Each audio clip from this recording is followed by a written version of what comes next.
Chapter 98. The Bell and Bottle Tavern.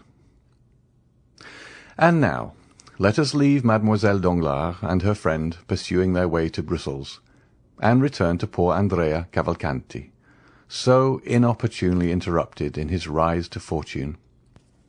Notwithstanding his youth, Master Andrea was a very skilful and intelligent boy. We have seen that on the first rumour which reached the salon, he had gradually approached the door, and, crossing 2 or 3 rooms, at last disappeared. But we have forgotten to mention one circumstance, which nevertheless ought not to be omitted. In one of the rooms he crossed, the trousseau of the bride-elect was on exhibition. There were caskets of diamonds, cashmere shawls, Valenciennes lace, English veilings, and in fact all the tempting things, the bare mention of which makes the hearts of young girls bound with joy, and which is called the corbeille. Now, in passing through this room, Andrea proved himself not only to be clever and intelligent, but also provident, for he helped himself to the most valuable of the ornaments before him. Furnished with this plunder, Andrea leapt with a lighter heart from the window, intending to slip through the hands of the gendarme. Tall and well-proportioned as an ancient gladiator, and muscular as a Spartan, he walked for a quarter of an hour without knowing where to direct his steps, actuated by the sole idea of getting away from the spot where, if he lingered, he knew that he would surely be taken. Having passed through the Rue Mont Blanc, guided by the instinct which leads thieves always to take the safest path, he found himself at the end of the Rue Lafayette. There he stopped, breathless and panting. He was quite alone. On one side was the vast wilderness of the Saint-Lazare, on the other, Paris enshrouded in darkness. "Am I to be captured?" he cried. "No, not if I can use more activity than my enemies. My safety is now a mere question of speed." At this moment he saw a cab at the top of the Faubourg Poissonnière. The dull driver, smoking his pipe, was plodding along towards the limits of the Faubourg Saint-Denis, where no doubt he ordinarily had his station. "Ho, friend!" said Benedetto. "What do you want, sir?" asked the driver. "Is your horse tired?" "Tired? Oh, yes, tired enough. He has done nothing the whole of his blessed day. 4 wretched fares and 20 sous over, making in all 7 francs, are all that I have earned, and I ought to take 10 to the owner." "Will you add these 20 francs to the 7 you have?" "With pleasure, sir. 20 francs are not to be despised. Tell me what I am to do for this." "A very easy thing, if your horse isn't tired." "I tell you, he'll go like the wind. Only tell me which way to drive." "Towards the Louvre." "I know the way. You get good sweetened rum over there."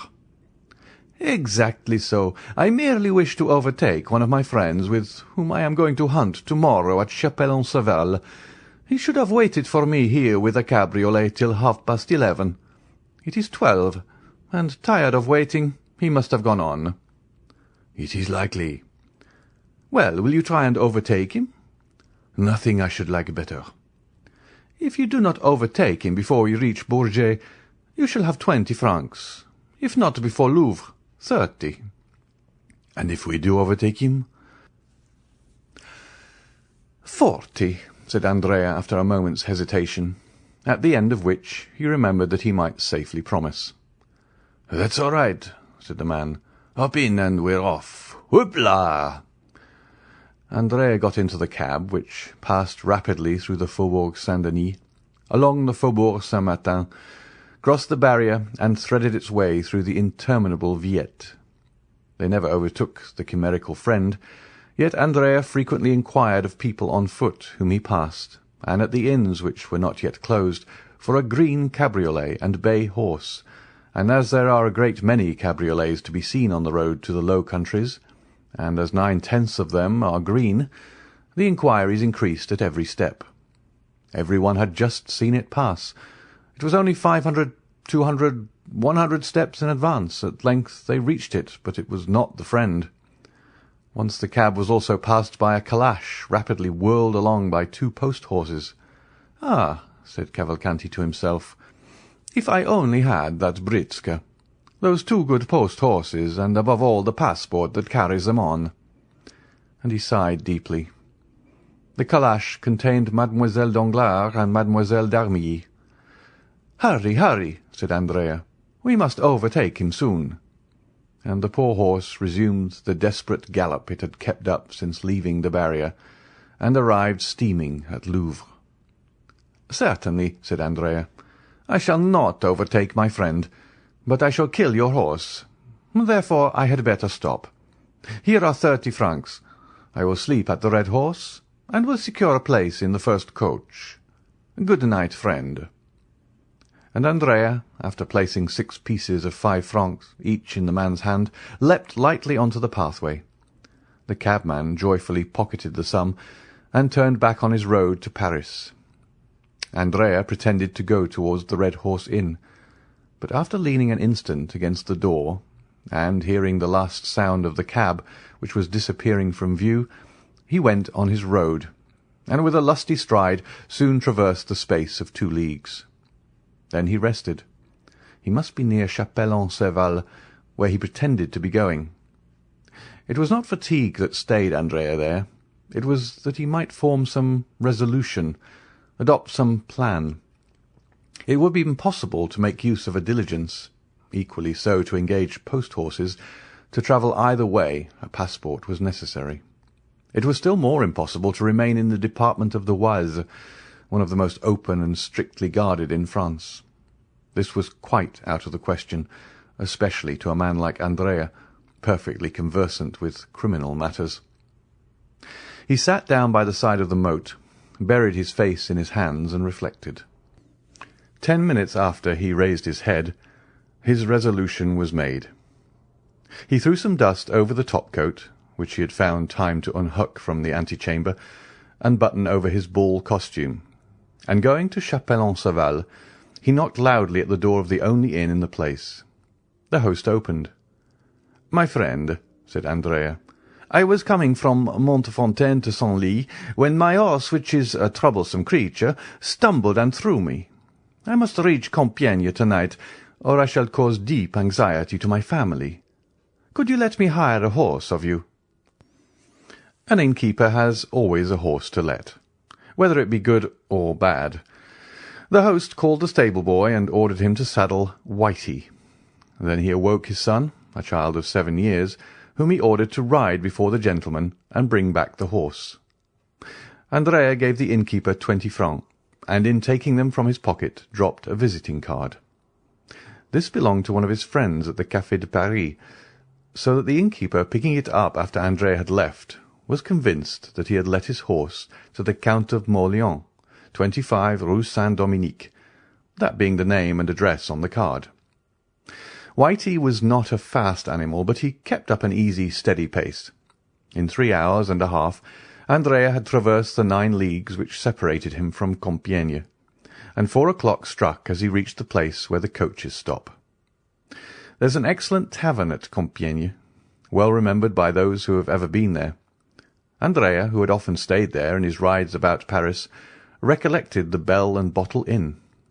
He turned around, saw the sign by the light of a reflected lamp, and having dismissed the child, giving him all the small coin he had about him, he began knocking at the door, very reasonably concluding that, having now 3 or 4 hours before him, he had best fortify himself against the fatigues of the morrow by a sound sleep and a good supper. A waiter opened the door. "My friend," said Andrea, "I have been dining at Saint-Jean-au-Bois, and expected to catch the coach which passes by at midnight. But, like a fool, I have lost my way, and have been walking for the last 4 hours in the forest. Show me into one of those pretty little rooms which overlook the court, and bring me a cold fowl and a bottle of Bordeaux." The waiter had no suspicions. Andrea spoke with perfect composure. He had a cigar in his mouth, and his hands in the pocket of his top-coat. His clothes were fashionably made, his chin smooth, his boots irreproachable. He looked merely as if he had stayed out very late, that was all. While the waiter was preparing his room, the hostess arose.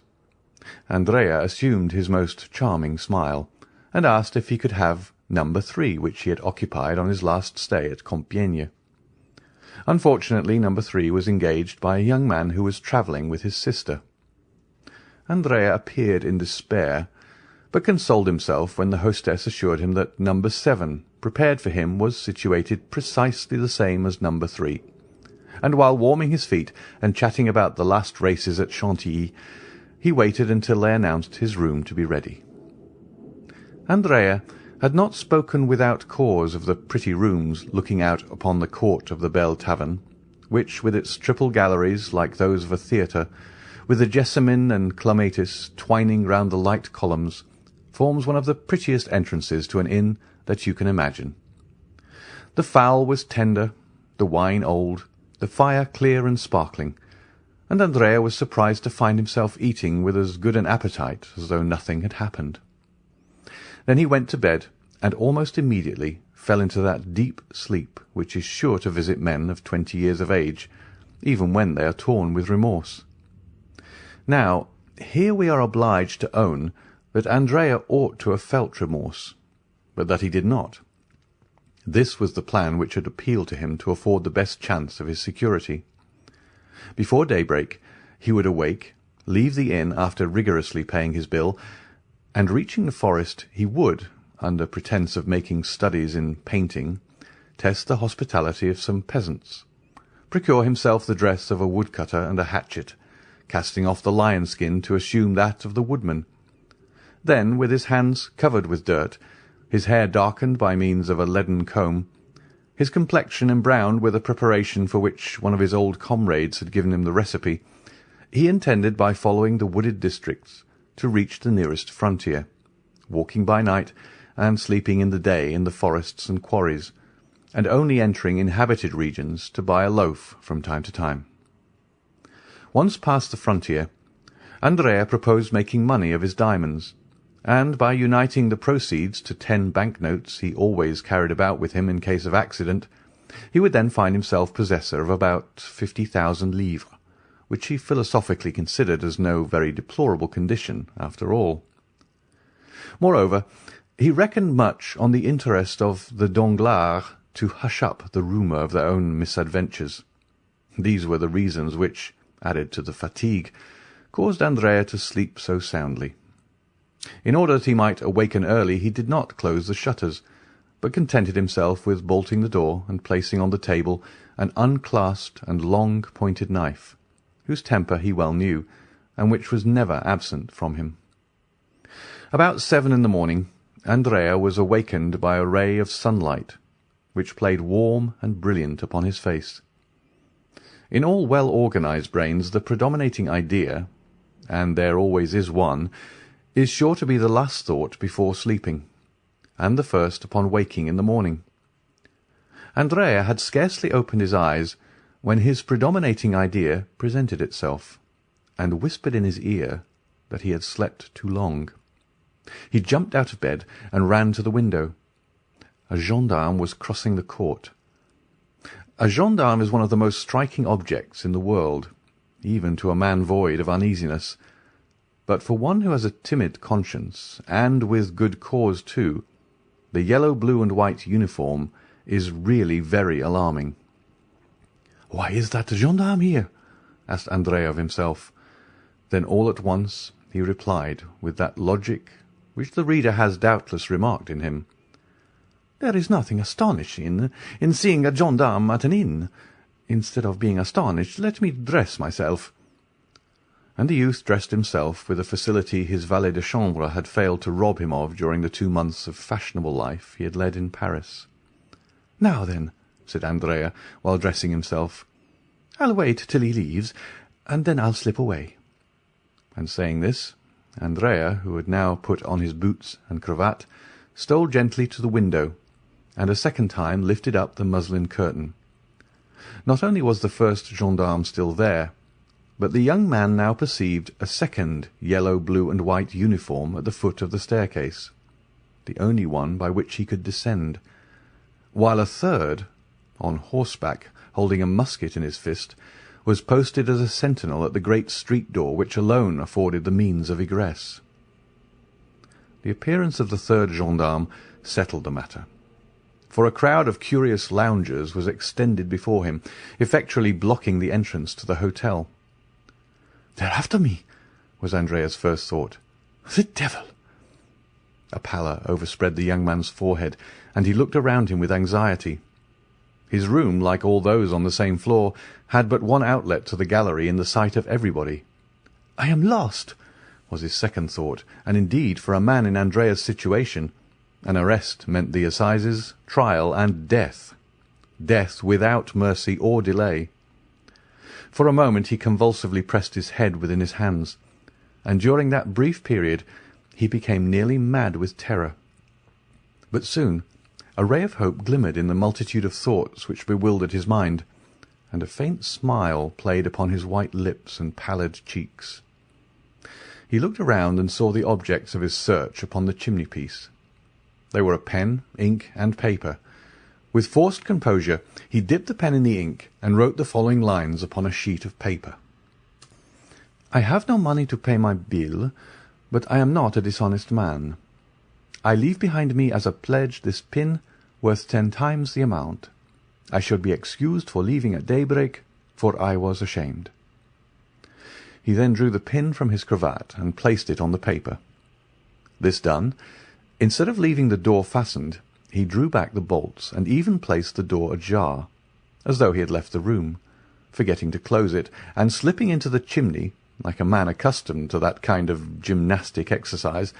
Having effaced the marks of his feet upon the floor, he commenced climbing the only opening which afforded him the means of escape.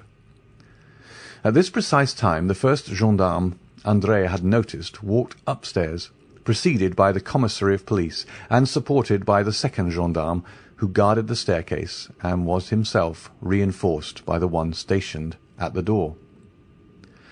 Andrea was indebted for this visit to the following circumstances. At daybreak the telegraphs were set at work in all directions, and almost immediately the authorities in every district had exerted their utmost endeavours to arrest the murderer of Caderousse.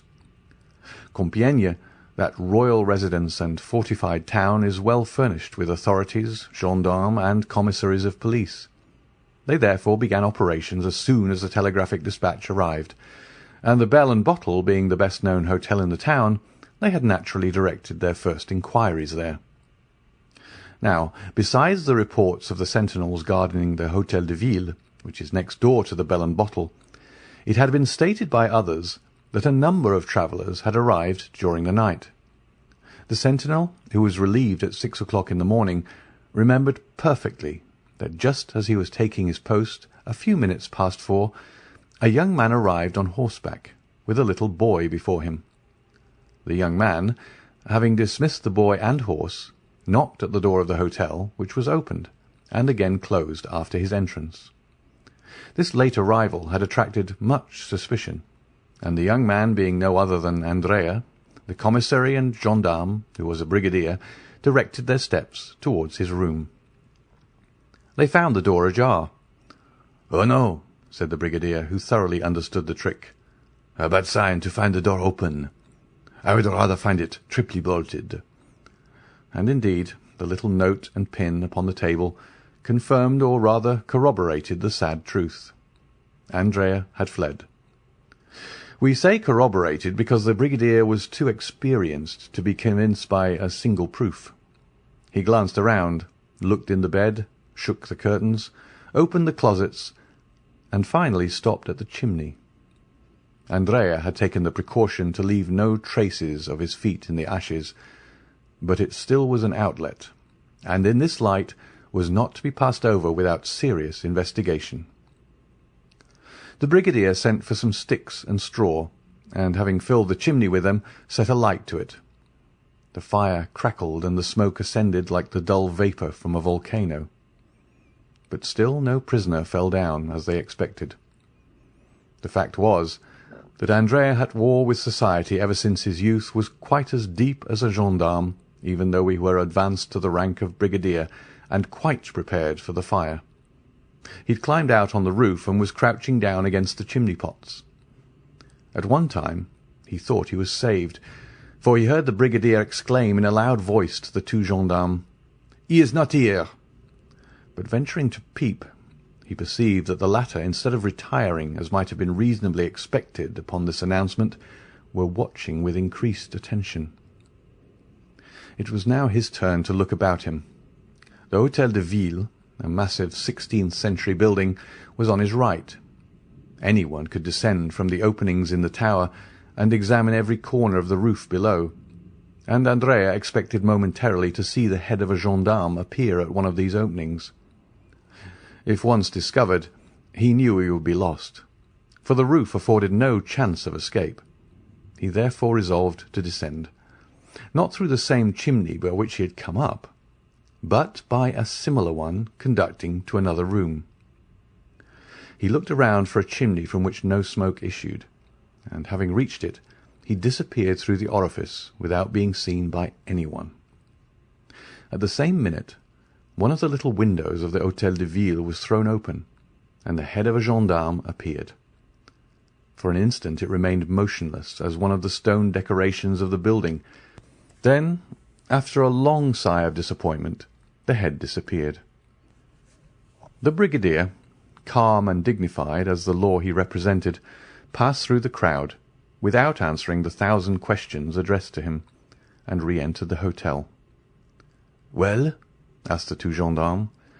"Well, my boys," said the brigadier, "the brigand must really have escaped early this morning.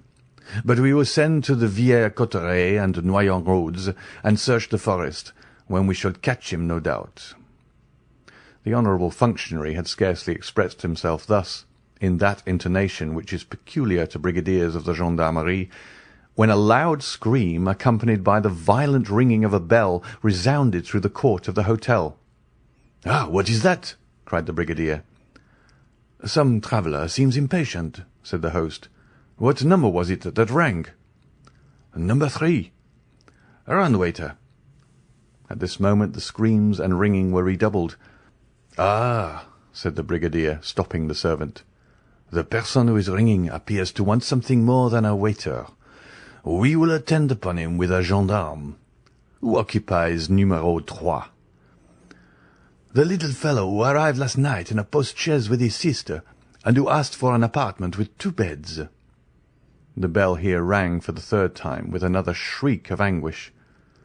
"Follow me, Monsieur Commissary," said the brigadier. "Tread in my steps." "Wait an instant," said the host. "Numéro 3 has 2 staircases, inside and outside." "Good," said the brigadier. "I will take charge of the inside one. Are the carbines loaded?" "Yes, brigadier." "Well, you guard the exterior, and if he attempts to fly, fire upon him. He must be a great criminal from what the telegraph says."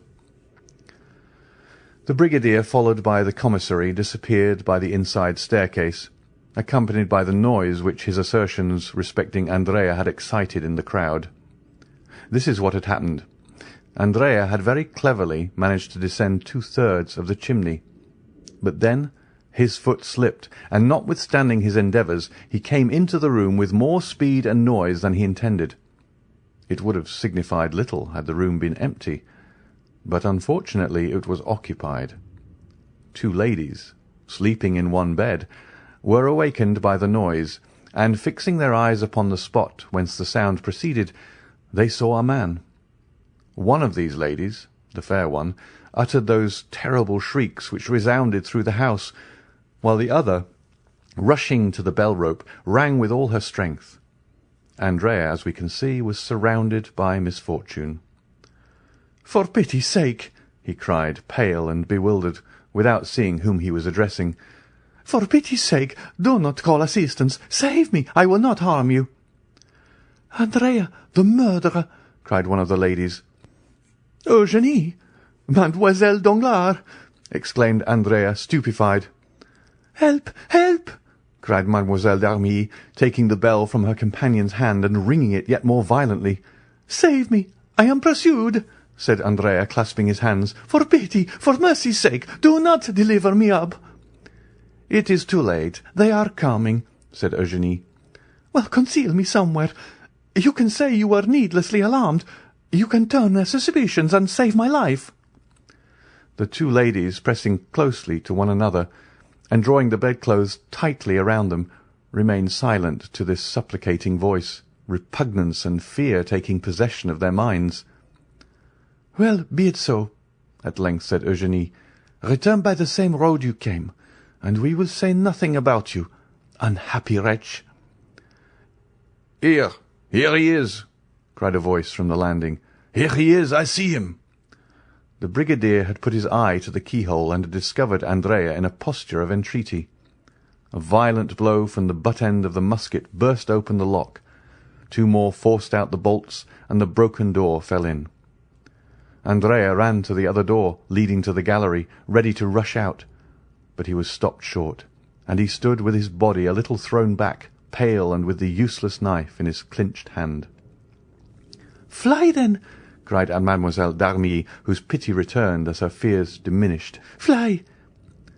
"Or kill yourself," said Eugenie, in a tone which a vestal in the amphitheatre would have used when urging the victorious gladiator to finish his vanquished adversary. Andrea shuddered, and looked on the young girl with an expression which proved how little he understood such ferocious honour. "Kill myself!" he cried, throwing down his knife. "Why should I do so?" "Why, you said," answered Mademoiselle Danglars, "that you would be condemned to die like the worst criminals." "Bah!" said Cavalcanti, crossing his arms. "One has friends." The brigadier advanced to him, sword in hand. "Come, come," said Andrea. "Sheath your sword, my fine fellow. There is no occasion to make such a fuss, since I give myself up." And he held out his hands to be manacled. The girls looked with horror upon this shameful metamorphosis, the man of the world shaking off his covering and appearing as a galley slave. Andrea turned towards them, and with an impertinent smile asked, "Have you any message for your father, Mademoiselle Danglars? For in all probability I shall return to Paris." Eugenie covered her face with her hands. "Oh-ho!" said Andrea. "You need not be ashamed, even though you did post after me. Was I not nearly your husband?" And with this raillery Andrea went out, leaving the two girls a prey to their own feelings of shame and to the comments of the crowd. An hour after they stepped into their calash, both dressed in feminine attire. The gate of the hotel had been closed to screen them from sight, but they were forced, when the door was open, to pass through a throng of curious glances and whispering voices. Eugenie closed her eyes, but though she could not see, she could hear, and the sneers of the crowd reached her in the carriage. "Oh, why is not the world a wilderness?" she exclaimed, throwing herself into the arms of Mademoiselle d'Armilly, her eyes sparkling with the same kind of rage which made Nero wish that the Roman world had but one neck, that he might sever it at a single blow. The next day they stopped at the Hôtel de Flandre at Brussels. The same evening Andrea was incarcerated in the Conciergerie.